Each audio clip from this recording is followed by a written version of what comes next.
Selamat datang Bapak Ibu Saudara-saudari dalam permenungan kita di hari Jumat, Pekan Paskah yang kelima. Bacaan hari ini amat indah. Bukan hanya indah, tetapi sungguh menantang kita. Amat indah karena berisikan pesan Tuhan buat kita untuk menjadi saksinya, untuk menjadi tanda kehadirannya, atau dalam bahasa kerennya, untuk menjadi alter Kristus. Kabar baik karena itu adalah kepercayaan yang Tuhan Yesus berikan kepada kita, menjadi alter Kristus,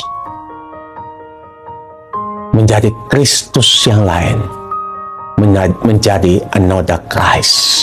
Menjadi alter Kristus berarti kita menghadirkan hidup Kristus dan misi perutusan Kristus. Hidup Kristus sebagai orang yang setia, hidup Kristus sebagai orang yang beriman, hidup Kristus sebagai orang yang menerima semuanya sebagai pemenuhan janji Tuhan, menerima semua yang terjadi dalam hidupnya sebagai rencana Tuhan dalam hidupnya, menerima hidupnya sebagai Emmanuel, Allah beserta kita. Dan itulah nama Yesus. Dan itulah misi perutusan kita sebagai pengikut Kristus. Menghadirkan Tuhan itu. Persoalannya, Tuhan yang mana yang kita akan hadirkan? Tuhan yang sempurna, yang menuntut kesempurnaan itu, yang tidak punya hati terhadap yang menderita, terhadap yang susah, bahkan menutup pintu maaf buat para pendosa. Itukah Tuhan itu? Saya yakin itu bukan Tuhannya Yesus. Itu bukanlah Tuhan yang kelihatan dalam diri Yesus. Tuhan yang kelihatan dalam diri Yesus adalah Tuhan yang peduli, Tuhan yang care, Tuhan yang bahkan mengorbankan hidupnya, nama baiknya, harga dirinya demi sesamanya.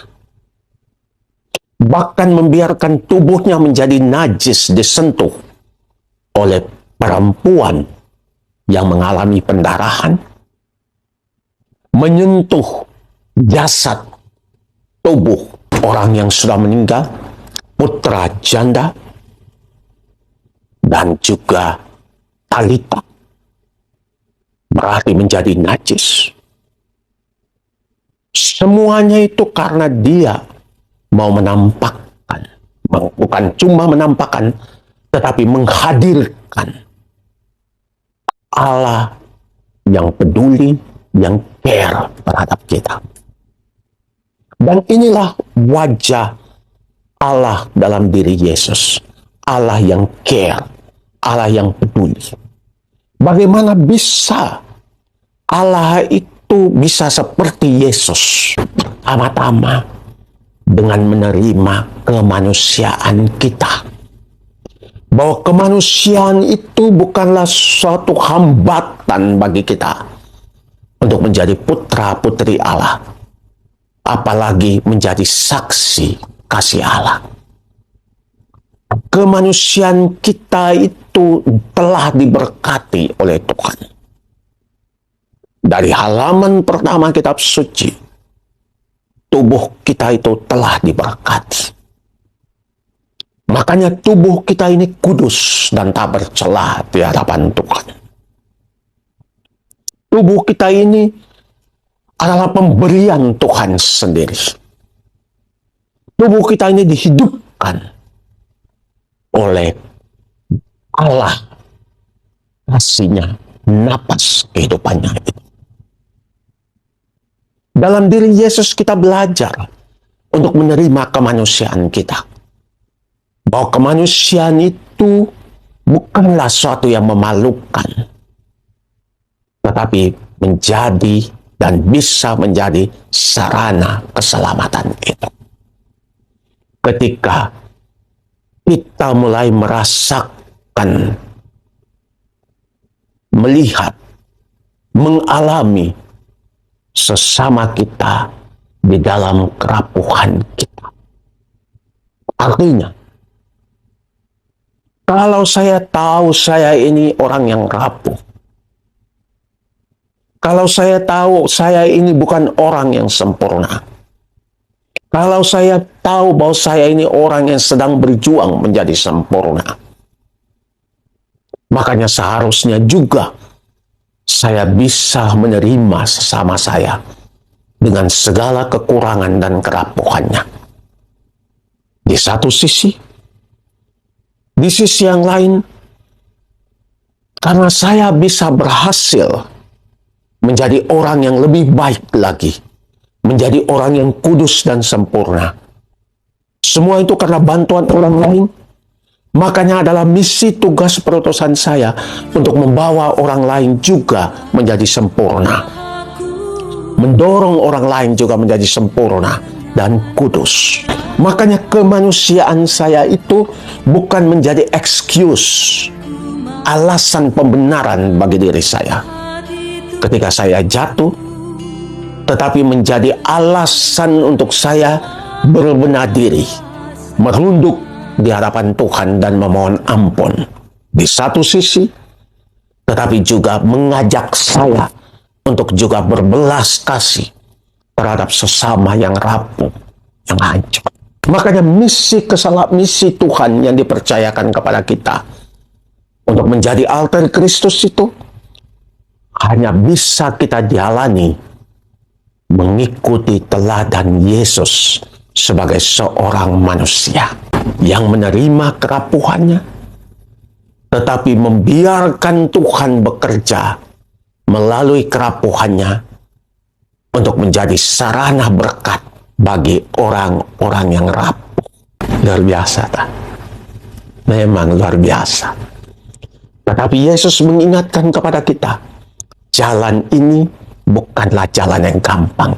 Jalan ini jalan yang penuh penderitaan. Jalan ini jalan yang penuh penyangkalan. Karena ada suatu kekuatan yang besar yang didukung oleh kuasa, uang, pengaruh, duit untuk menghancurkan manusia dan harkat kemanusiaan kita. Mereka punya tagline, manusia hanya boleh dihargai kalau punya kuasa, kalau punya pengaruh, kalau punya duit. Mereka lupa atau mereka tidak percaya bahwa manusia itu tetap berharga.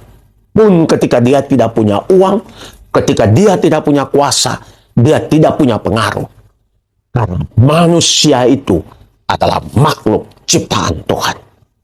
Keberhargaan kita bukan karena kita memiliki semua itu. Keberhargaan kita karena kita dikasihi oleh Tuhan. Luar biasa, bukan? Maka mari kita belajar hari ini menjadi saksi Kristus. Mari kita belajar untuk mengamini terus-menerus, untuk menaruh di dalam kepala sampai meresap ke dasar hati kita paling dalam, bahwa kita ini adalah putra kekasih Allah. Apapun dan siapapun kita adalah putra-putri kekasih Allah. Semoga Allah yang Maha Kuasa memberkati kita, melindungi kita, menjaga kita, menghancurkan segala perasaan minder dan perasaan kurang dalam diri kita, supaya kita semakin bertumbuh di dalam kasih Allah. Dalam nama Bapa dan Putra dan Roh Kudus. Amin.